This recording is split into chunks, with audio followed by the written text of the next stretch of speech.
Hi students, welcome in Yadav chemistry classes. हमें बेटा chemical kinetics को फिनिश करना है और हमने जो पिछले लेक्चर में बात की थी वो था हमारा जीरो एंड फर्स्ट ऑर्डर का रिएक्शन। इसके क्वेश्चन ड्राइव किए थे, इसके न्यूमेरिकल्स भी हमने किए थे और आज जो हम लोग करेंगे वो first order reaction in gas phase. Gas phase में फर्स्ट ऑर्डर का रिएक्शन, ठीक है। तो हमारा जो हेडिंग है कि first order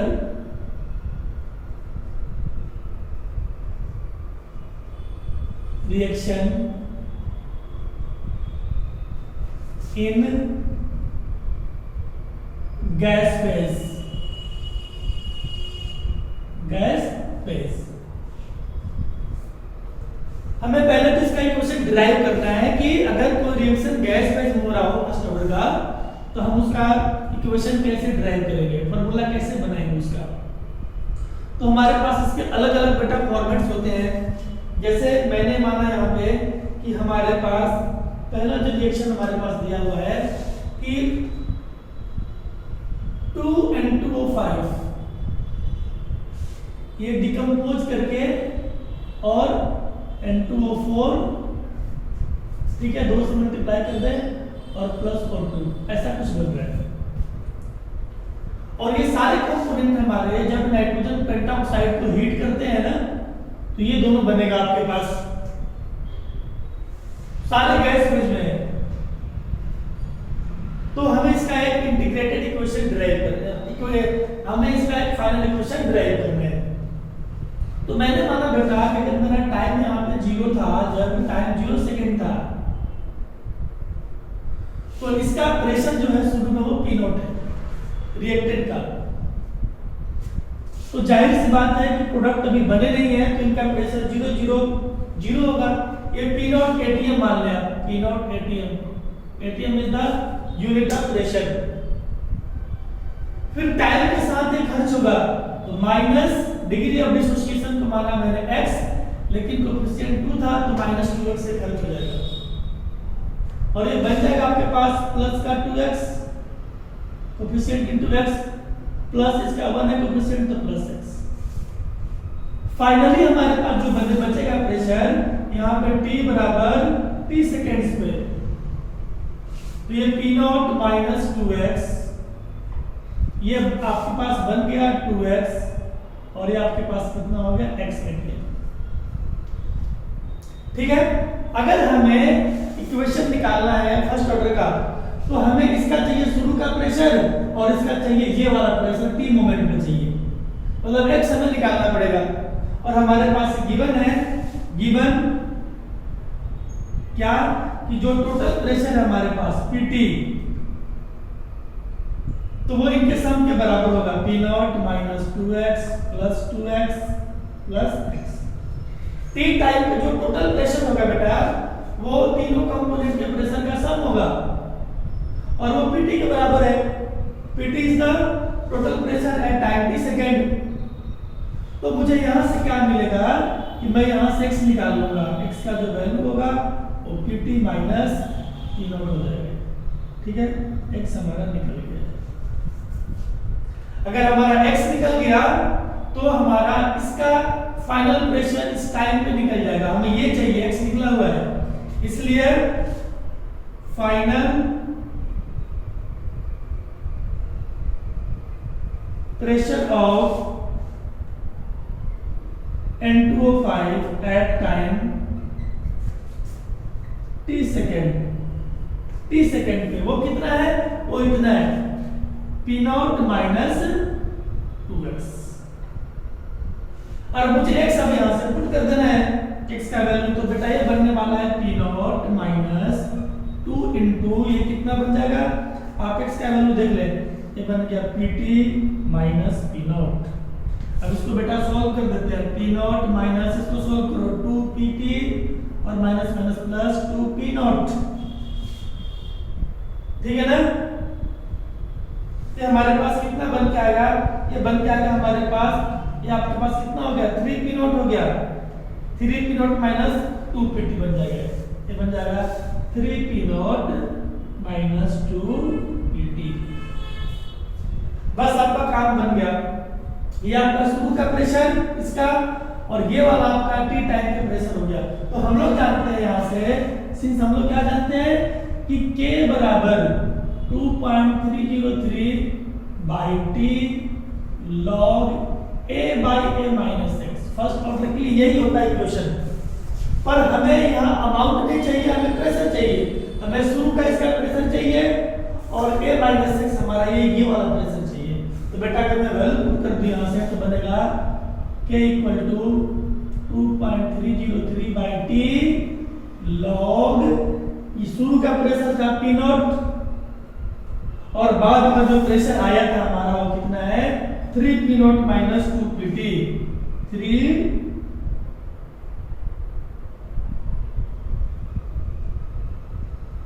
P not minus 2 PT। That's all. ये हमारा क्वेश्चन बन गया। ठीक है, तो आप किसी भी फॉर्मेट के लिए आप ये इक्वेशन डिराइव कर सकते हैं। ऐसे आपके पास अगर पी नॉट गिवन हो, पीटी गिवन हो, टाइम गिवन हो, रेट कांस्टेंट आप निकाल सकते हैं। आप इस चीज को फिर से देखें, N2O5 का डिकम्पोज होकर ये बनाना ये फर्स्ट ऑर्डर का काइनेमेटिक्स है, ये दिया हुआ है। तो जीरो टाइम पे इसका प्रेशर शुरू में पी नॉट एटीएम था, ये 0 0 होंगे। जब ये डिकम्पोज करेगा माइनस मतलब खर्च होगा 2x is the degree of dissociation, तो ये बन जाएगा आपके पास 2x, ये बनेगा आपके पास 1 into x। फाइनली बचेगा बेटा p नॉट माइनस 2x, ये बनेगा 2x, ये बनेगा x। क्वेश्चन कहता है कि जो टोटल प्रेशर इस टाइम पे है t टाइम पे वो pt है। pt बराबर p not minus 2x plus 2x plus x। ये से ये गया तो बन गया p नॉट प्लस x बन जाएगा। p नॉट यानी x का जो वैल्यू होगा हमारे पास वो pt माइनस p नॉट हो जाएगा। तो x हमारा निकल गया यहाँ से, और x का वैल्यू मैं यहाँ पे पुट करूंगा, ये बनने वाला फाइनल प्रेशर ऑफ N2O5 मतलब ये वाला value p not minus 2x, तो p नॉट माइनस 2x का वैल्यू कितना pt माइनस p नॉट। इसको सॉल्व किया तो p नॉट माइनस 2pt और minus minus plus 2p not, ये 3p नॉट में से चला गया minus 2pt, 3p not minus 2pt, ये फाइनल हो गया। इक्वेशन हमारा ऐसा बन जाएगा और हमने यहाँ पे वैल्यू पुट करके ये फाइनल इक्वेशन निकाल दिया। जनरली हमें रेट कांस्टेंट ही निकालना होता है पेपर फॉर्मूला होता है। अगर इसको आप चेंज करेंगे कोएफिशिएंट को तो हमारा अलग फॉर्मूला आएगा। तो एक बार इसको राइट करें बेटा, फिर एक और मैं बता रहा हूँ क्वेश्चन इसमें।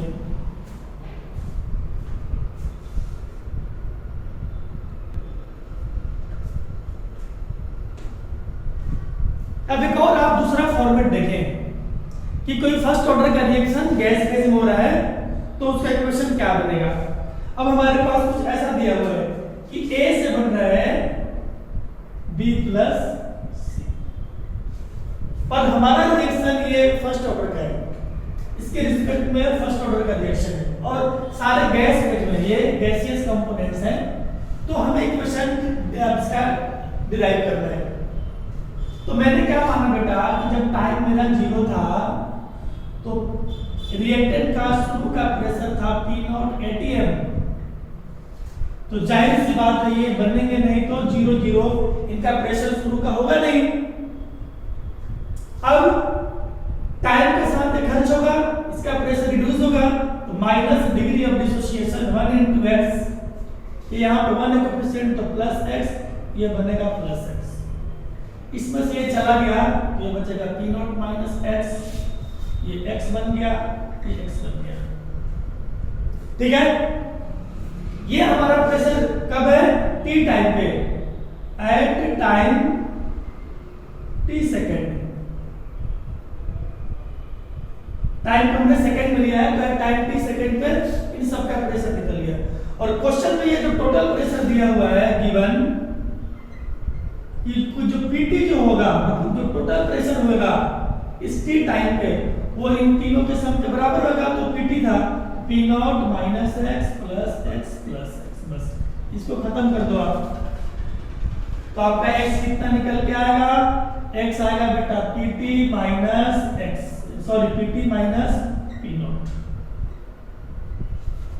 x निकल गया और x जब निकल गया हमारा ये वैल्यू निकल जाएगा ना। इस A का, इस रिएक्टेंट का फाइनल प्रेशर T टाइप है, इसलिए final pressure of reactant A at time t second तो क्या बन जाएगा, इसका वैल्यू निकाल दे, P नॉट माइनस x का वैल्यू निकाल दे। देखो P नॉट तो P नॉट रहेगा बेटा, ठीक है ना, P नॉट, और x की जगह क्या पुट करेंगे, ये वाला value Pt minus P not, it is Pt minus P।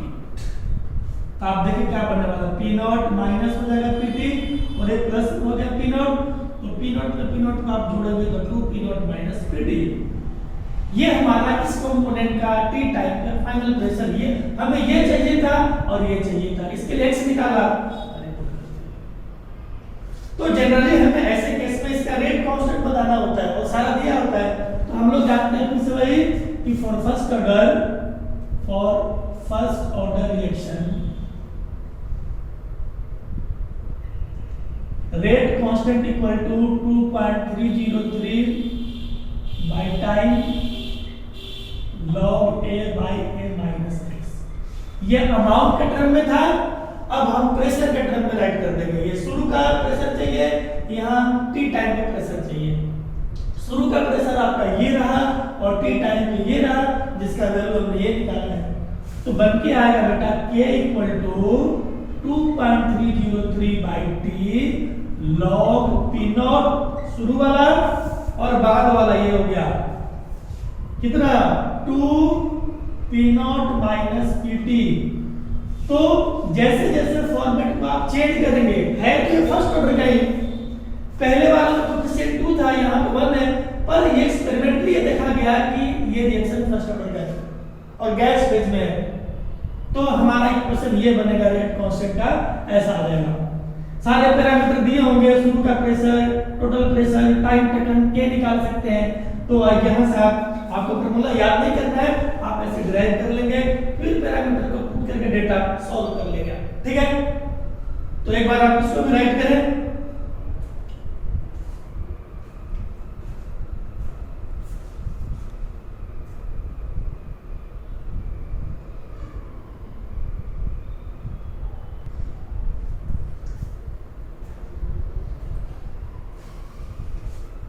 तो अब लोग बेटा हम लोग यहां से जो देखेंगे टाइप्स ऑफ रिएक्शन, ये हमारा लास्ट टॉपिक है इस यूनिट का, इस चैप्टर का, टाइप्स ऑफ रिएक्शन।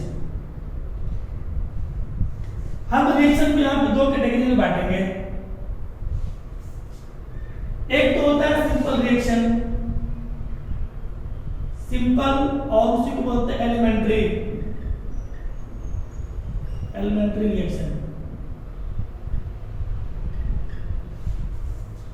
और दूसरा हमारे पास होता है complex reaction.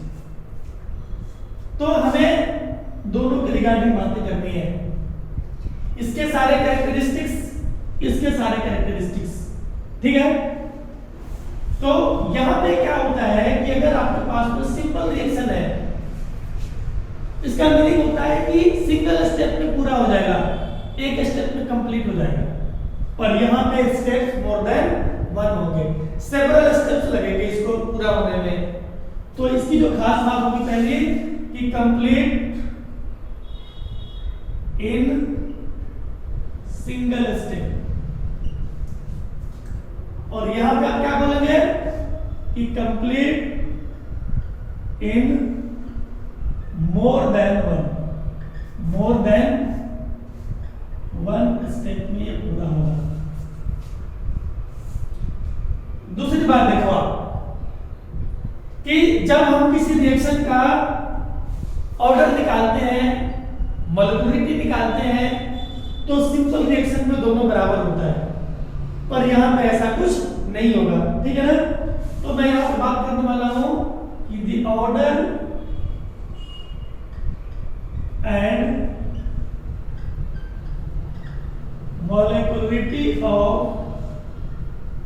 Reaction have same value, मतलब ये हुआ कि अगर आपका रिएक्शन फर्स्ट ऑर्डर का है तो उसकी मॉलिक्यूलरिटी भी 1 होगी, सिंपल होगा तब, पर ऐसा इसमें कॉम्प्लेक्स वाले में नहीं होता, ठीक है ना। The order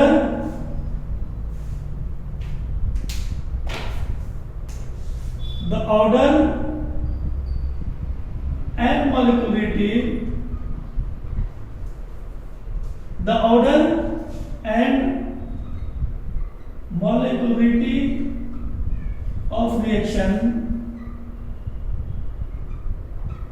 may or may not be equal।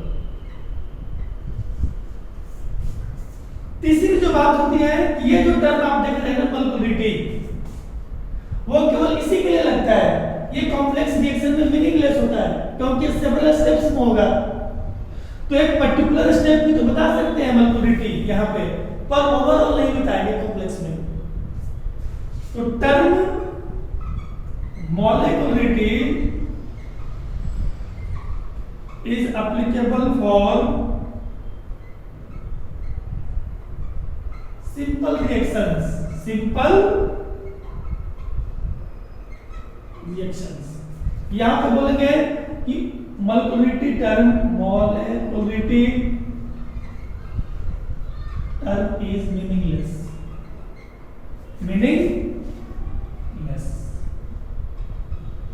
आप एक पर्टिकुलर स्टेप का बताएंगे मॉलिक्यूलरिटी, पर ओवरऑल का नहीं बताएंगे। और इसकी सबसे जो खास बात होती है कि सच reactions are combination of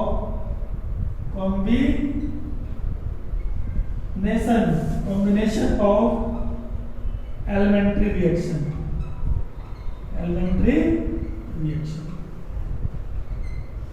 जब हम एलिमेंट्री रिएक्शन को जोड़ते हैं, क्योंकि एक से ज्यादा स्टेप होगा, इसका हर स्टेप क्या कहलाएगा, एलिमेंट्री कहलाएगा, और सारे को जोड़ेंगे तब ये बनेगा, ठीक है।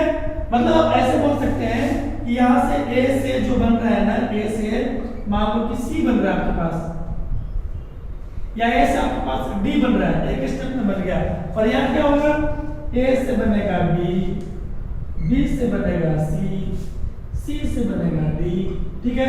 और कई जगह रिवर्सिबल का साइन दिया हुआ है। 3 स्टेप्स हो गए, स्टेप 1, स्टेप 2, स्टेप कैसा 3, पर हर स्टेप अपने आप में एक सिंपल रिएक्शन है, और तीनों को कंबाइन करेंगे तो ऐसा मिलेगा, ठीक है।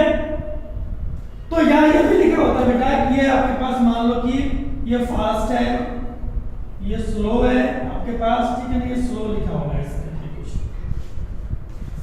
तो अगर आपको यहां पर रेट लॉ निकालना हो तो रेट लॉ उसके अकॉर्डिंग निकालते हैं जो स्लो होता है। कॉम्प्लेक्स रिएक्शन का जो स्टेप स्लो होता है ना, that is called rate determining step. ये सबसे इंपॉर्टेंट बात है इसमें, ठीक है, कि स्लो रिएक्शन को बोलते हैं। मैं यहां से इसको फिर से राइट कर दे रहा हूं, उसके बारे में इसके रिगार्डिंग बात करेंगे। The slowest step of complex reaction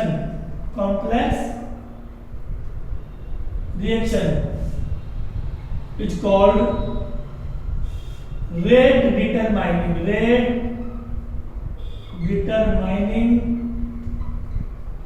step बोलते हैं, RDS rate determining step। अगर हमारा रिएक्शन एक से ज्यादा स्टेप में हो रहा है और ये स्टेप्स दिए हुए हैं, ये लिखा होगा, जो स्लो होगा उसको बोलते हैं आरडीएस। और जितने भी स्टेप्स इन्वॉल्व होंगे इनको ओवरऑल बोलते हैं मैकेनिज्म ऑफ रिएक्शन। जो डिफरेंट स्टेप्स इन्वॉल्व होगा ना, that is known as mechanism of reaction. The different steps involve in complex reaction called mechanism of reaction, mechanism of reaction कहलाता है। ठीक है, इस पे ऐसे बोर्ड में क्वेश्चन आते नहीं होते हैं, पर ये दोनों के बारे में आपको जानना है कि सिंपल क्या होता है और कॉम्प्लेक्स क्या होता है। ठीक है, और अब ये चैप्टर आपका यही होता है फिनिश। नेक्स्ट लेक्चर में हम लोग शुरू करेंगे नया चैप्टर, तो आप पूरा नोट्स बनाएं और पूरा काम को आप कंप्लीट करें। ठीक है, थैंक यू।